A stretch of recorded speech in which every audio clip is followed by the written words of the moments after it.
Leftover women in China are suffering. So you have a lot of women in China right now who are they are much older. They are in their late 30s, early 40s, and they are not married. The men in China are looking for women who are younger, more fertile, fit, feminine, friendly. We have a video from China on Varnished. We're going to check out the video and I'm going to link you to their channel in the description. This is a very serious phenomenon. You have these women who are older demanding all kinds of things. I've talked about this before. Almost $1 million in United States dollars in dowry. It's obviously a scam, at the highest, or hey, at least 80,000 United States dollars just for the right to marry them. And the man has to have all of these crazy qualities, has to be 6 feet tall, has to have a six pack, has to make more than six figures, United States dollars in China. These people are crazy because where $20,000 is a good income in China, they want millionaires, and it's just unbelievable. But that's the reality right now. You can see right now with everything happening in both the U.S. and China, it's basically a mirror image. And you know what's crazy? I'm hearing stories from all around the world. Even while some people try to cover it up, I'm hearing from, like, even in Brazil, how bad the Gen Zers are over in Brazil. This is a global situation. We've been around the world right now, and a lot of these, developed westernized countries, they have completely lost it because of the Kardashians, because of social media. They've come to the conclusion that they would rather they would rather be homeless than settle for a man who doesn't make at least above six figures, who's not at least 6 feet tall, who doesn't have a six pack, because that's what they're worth.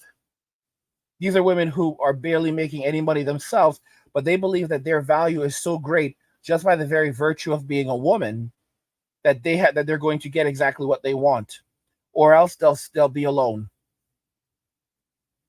This is it's absolute delusion. And here's the thing: many people don't understand that this is all going to fall back on society. You know why women are going through this? Is because they live life on easy mode. And there is a saying, you know, when you are born rich, you come into the world rich, you leave the world poor. Women come into the world rich, they leave the world poor. Men come into the world poor, they leave the world rich, because you have to fight, you have to work for things. Women have lived life on easy mode, so they don't know how to live, when hard times come. They're not as tough as women of the past. They honestly aren't. This modern day journey, I mean, even women of the past could not survive on their own. They had to have community. They had to have community and family to take care of them. There had to be someone to take care of these women. Modern women don't have that. They have completely given themselves over to the state. The state now has ultimate authority over them and responsibility. But the thing is that they don't understand that their value to the state is only as great as their ability to extract wealth and resources from men and reallocate them to the state. I predicted many years ago that there was going to be a great, V collapse of 2020. And because of, things that happened during that year, every and subsequent years, things were, put on hold. But it's going to catch up now, because right now we have we talk about the golden V. Like, we live in the era of the golden V. It's right there up on a pedestal. And we know what happened with the golden calf. Okay? We've lost, guys. These are curses. The Bible warns us of curses. Many of you may not believe these things, but it's a curse. Now, what women have done is that they have turned themselves into gods. They believe that they are now gods. They have turned their bodies into a commodity. Look at Only Fools and Lonely Fans, you know? And so many of them are now turning to these platforms. We're going to go ahead and jump into the video because I want you guys to listen to what these women are saying. 35-year-old single woman in China has set such high standards for her future spouse. My requirements for a partner are simple. They should have a ready-made house with no mortgage, preferably be a native of Shanghai, have experience living abroad, work as a manager in a company, and most importantly, have good temperament. Someone like Daniel Wu would be ideal. However, at a matchmaking event with thousands of participants, nobody even glances at her. The stark contrast between her ideals and reality leaves her feeling lost. I'm told I'm the oldest woman here, she says. I don't want to continue anymore. Wenjie, 35, is a senior executive in a company. Born and raised in Shanghai, she has always had a privileged upbringing, coupled with some good looks, which made her quite popular in her 20s.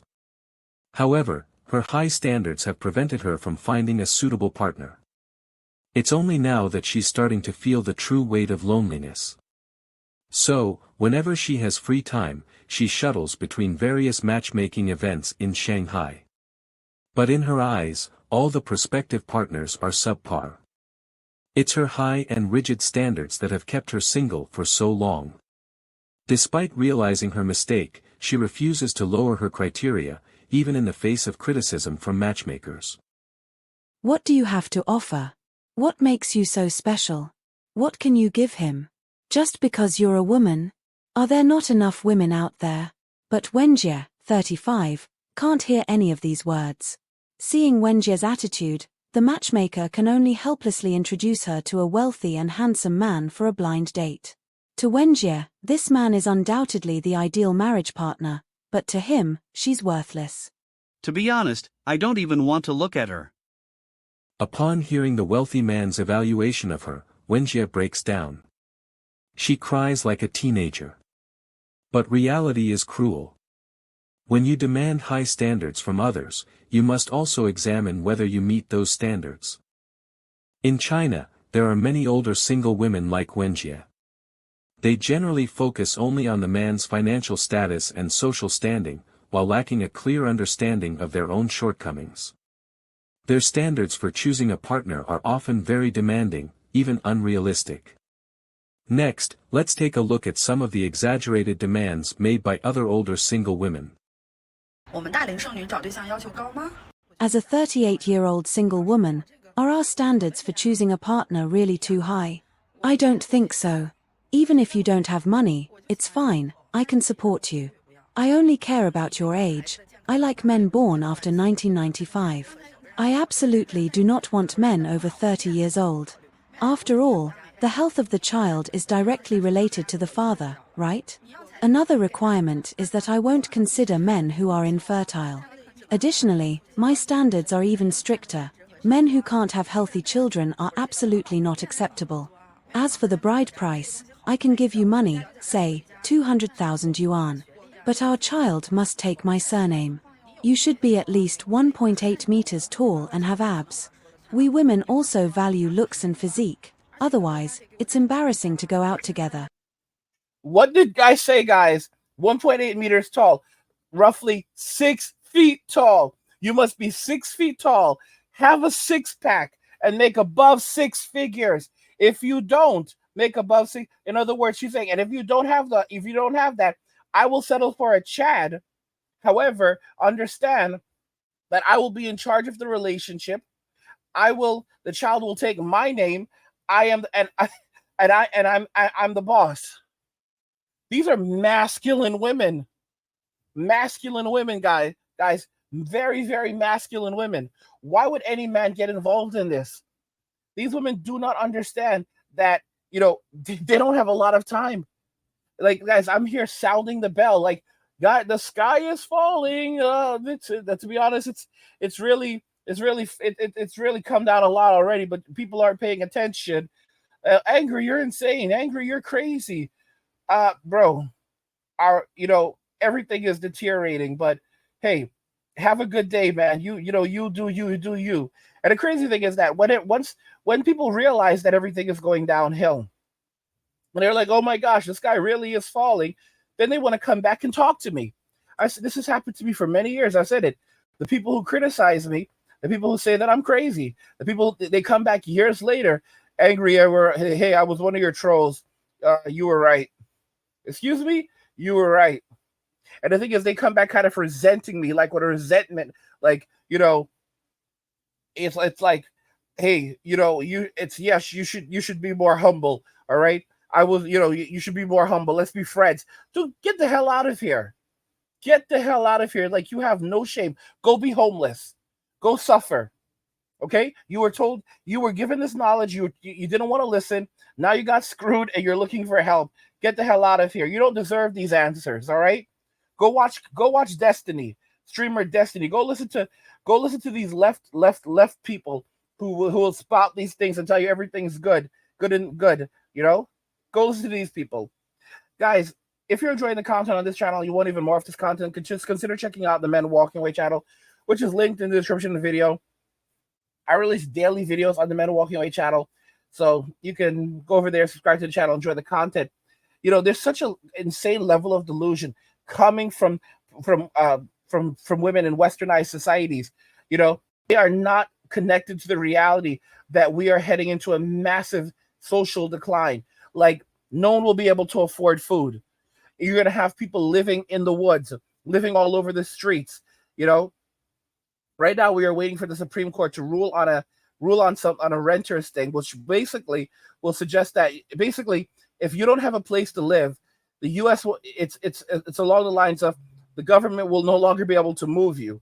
They can make it more difficult for you to sleep in the streets.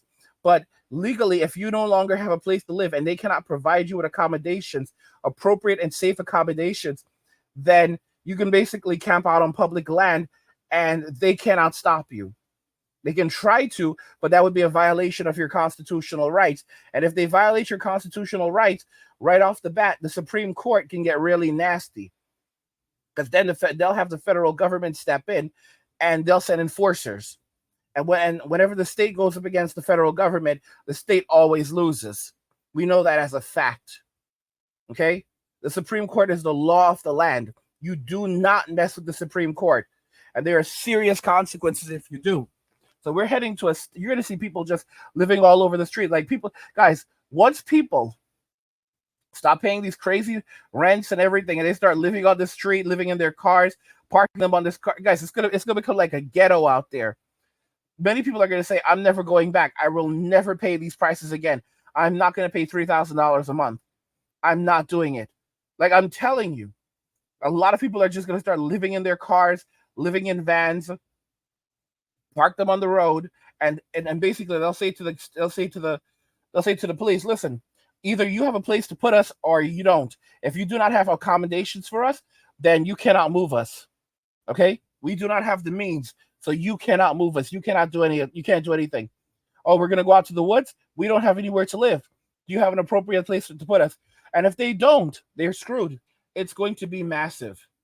It's going to be absolutely massive when you see what happens out there. Guys, let me know your thoughts on all of this, everything we're seeing happening. I want to know your thoughts, and let's talk about it in the comments. Like the video if you like it. Don't forget to subscribe. And if you like the video, share the video. And just remember that all roads lead to MWM and walking away, and cheers.